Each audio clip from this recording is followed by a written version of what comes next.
വിശുദ്ധ മത്തായി എഴുതിയ സുവിശേഷം അധ്യായം 7 വാക്യങ്ങൾ 1 മുതൽ 6 വരെ. അന്യരെ വിധിക്കരുത്. വിധിക്കപ്പെടാതിരിക്കാൻ നിങ്ങളും വിധിക്കരുത്. നിങ്ങൾ വിധിക്കുന്ന വിധിയാൽ തന്നെ നിങ്ങളും വിധിക്കപ്പെടും. നിങ്ങൾ അളക്കുന്ന അളവ് കൊണ്ട് തന്നെ നിങ്ങൾക്കും അളന്നു കിട്ടും. നീ സഹോദരന്റെ കണ്ണിലെ കരട് കാണുകയും നിന്റെ കണ്ണിലെ തടി കഷ്ണം ശ്രദ്ധിക്കാതിരിക്കുകയും ചെയ്യുന്നത് എന്തുകൊണ്ട്? അഥവാ നിന്റെ കണ്ണിൽ തടി കഷ്ണം ഇരിക്കെ സഹോദരനോട് ഞാൻ നിന്റെ കണ്ണിൽ നിന്ന് കരടെടുത്തു കളയട്ടെ എന്ന് എങ്ങനെ പറയും? കപടനാട്ടിക്കാര, ആദ്യം സ്വന്തം കണ്ണിൽ നിന്ന് തടി കഷ്ണം എടുത്തു മാറ്റുക.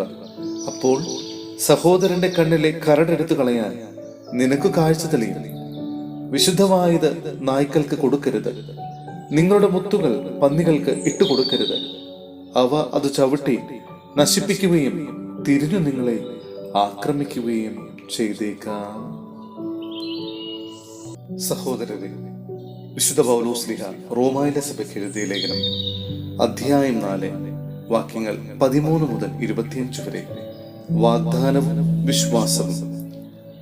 ലോകത്തിന്റെ അവകാശിയാകുമെന്ന വാഗ്ദാനം അബ്രാഹത്തിനോ അവന്റെ സന്തതിക്കോ ലഭിച്ചത് നിയമത്തിലൂടെയല്ല, വിശ്വാസത്തിന്റെ നീതിയിലൂടെയാണ്.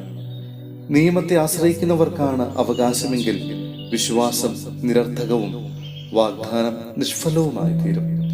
എന്തെന്നാൽ നിയമം ക്രോധത്തിന് ഹേതുവാണ്.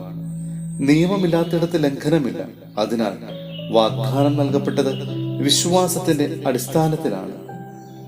അത് ഒരു ദാനമായിരിക്കുന്നതിനും അങ്ങനെ അബ്രാഹത്തിന്റെ എല്ലാ സന്തതിക്കും, നിയമം ലഭിച്ച സന്തതിക്ക് മാത്രമല്ല, അബ്രാഹത്തിന്റെ വിശ്വാസത്തിൽ പങ്കുചേരുന്ന സന്തതിക്കും ലഭിക്കുമെന്ന് ഉറപ്പുണ്ടായിരിക്കുന്നതിനും വേണ്ടിയാണ്.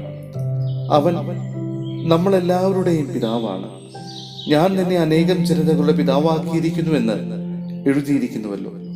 മരിച്ചവർക്ക് ജീവനും അസ്തിത്വമില്ലാത്തവയ്ക്ക് അസ്തിത്വവും നൽകുന്നവന്റെ മുമ്പിൽ അവൻ വിശ്വാസം അർപ്പിച്ച ദൈവത്തിന്റെ സന്നിധിയിൽ ഉറപ്പുള്ളതായിരുന്നു ഈ വാഗ്ദാനം.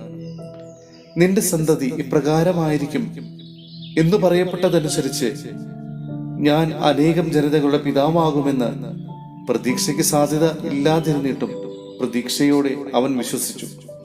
100 വയസ്സായ തന്റെ ശരീരം മൃതപ്രായമായിരിക്കുന്നെന്നും സാറായുടെ ഉദരം മന്ധ്യമാണെന്നും അറിയാമായിരുന്നിട്ടും അവന്റെ വിശ്വാസം ദുർബലമായില്ല.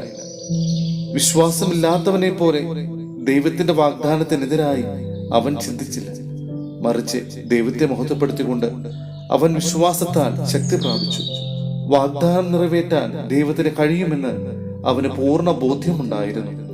അതുകൊണ്ടാണ് അവന്റെ വിശ്വാസം അവന് നീതിയായി പരിഗണിക്കപ്പെട്ടത്.